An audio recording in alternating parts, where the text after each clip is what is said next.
Maayong gabi pag-usab, Uncle o Auntie at syempre sa ating mga pamangkin na nakatutoy. Ayan, again, ang ating huling tatlong gabing pagtutoy. Totoo yan ha, tatlong gabi na lang tayo mag-uban-uban, magsama-sama dito sa ating programa nating Totoy na Love. At sa Friday po ng gabi, no, meron tayong mga ibubulgar, no, na mga sikreto. Oo, kumbaga mga, sabi pa ni Rocky Terra, mga secret files.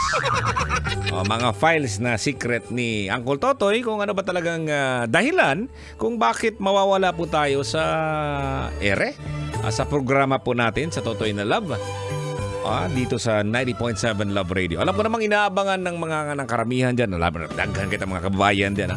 At natutuwa naman po sa akin, no, sa ating programa dahil kakaiba. Kumbaga sa Bisaya, LR. Hindi po yan Love Radio ha. LR as in Lahira. Iba yung programa natin sa ibang nakaupo ngayon. Hindi ka natin alam. Maraming nakatutok sa atin ngayon. Ayan mga kabisyo. Kung meron kang pinagdadaanan ngayon, mas lalong-lalo na kay Uncle Totoy. Mas malaki pa yung pinagdadaanan. Sana malampasan mo yung mga problema mo ngayon mga kabisyo. Ikaw ngayon, no? Nasa biyahe ka ngayon. Siguro, marami kang mga utang na babayaran. Yun, mga bayarin mo. Hindi mo naagapan kasi nga, konti lang yung mga pasahero mo. Dami mo namang gastusin sa bahay. Maraming may sakit. Kaya yung budget nyo po para sa inyong bills na bawasan. Kuot-kuot lang ginagmay, no?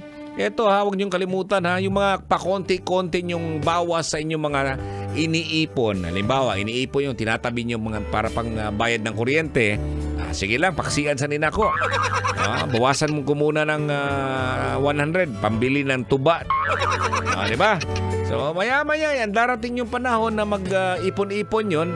Yung pambili mo ng tuba, kinuha mo, binawas mo doon. At hindi lang yan mga kabisyo.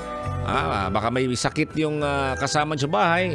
So, paksi na naman, no? Bawas na naman doon sa inipon mo para pambili ng bills.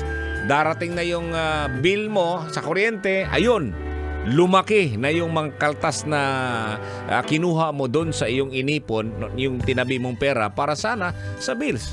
So, wishing na malalagpasan mo yan mga kabisyo. Well, anyways, dito pa rin tayo sa ating programang Totoy na Love na namin natin.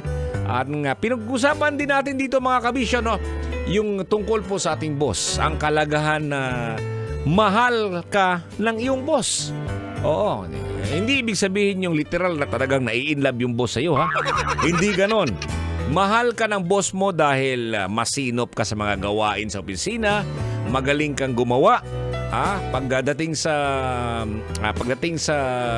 yung decision making mga kabisyo, pag wala ang boss, ang galing mo. Oo, talagang malalagpasan mo na yung mga problema pag wala si boss. Kaya mahal ka ng boss mo. At isa sa mga dahilan kung bakit mahalaga ang pagmamahal ni boss. Eto na, higher motivation and moral. Ang pagkakaroon po ng suporta galing po sa ating boss ay nagdudulot ng mas mataas na motivation at moral, no? So, ang ibig sabihin niyan, mas magiging inspired ka na magtrabaho ng maayos at makamit ang mga goals ng company.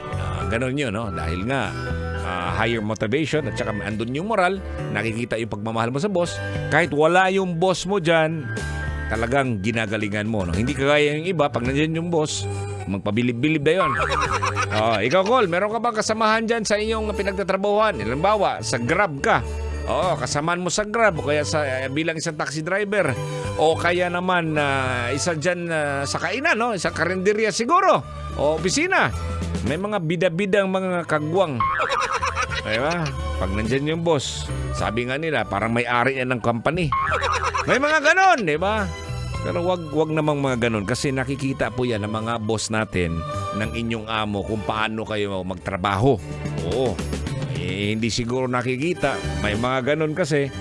Kaya namang lagi na lang pumuputak ba? Putak ng putak ng putak. Lami kayong lusio ng kigol.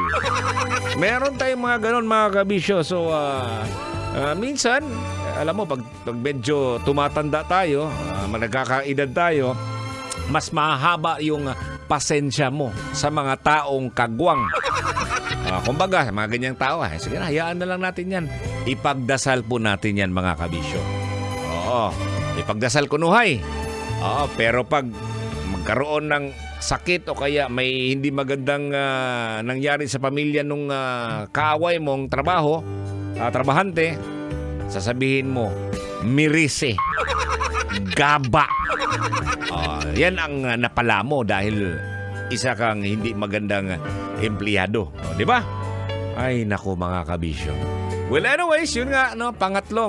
3 nights na lang tayo magsama-sama sa ating programang Tutoy na Love. At sana naman po sa last 3 nights natin, magiging maganda din naman. At meron po tayong naiiwan na hindi mo pwedeng kalimutan. So, ano ba yan? Bakit ba Tutoy ka na magpapaalam?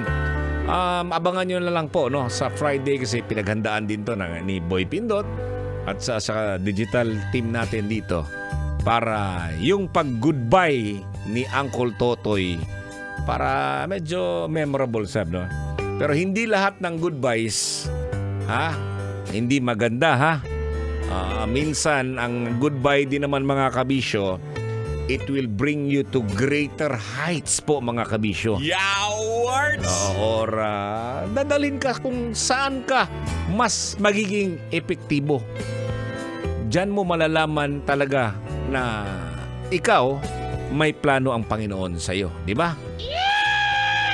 Okay, marami pong salamat at meron pa tayo bukas, bukas ng gabi, Thursday, Friday night, 3 gabi, 2 gabi na lang.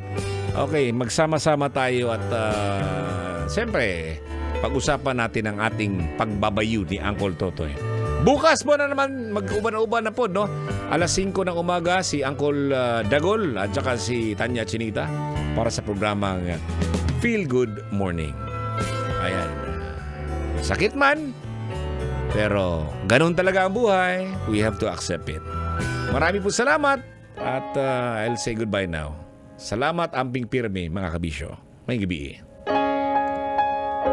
Kailangan pa bang i-memorize yan? Love Radio! Basic!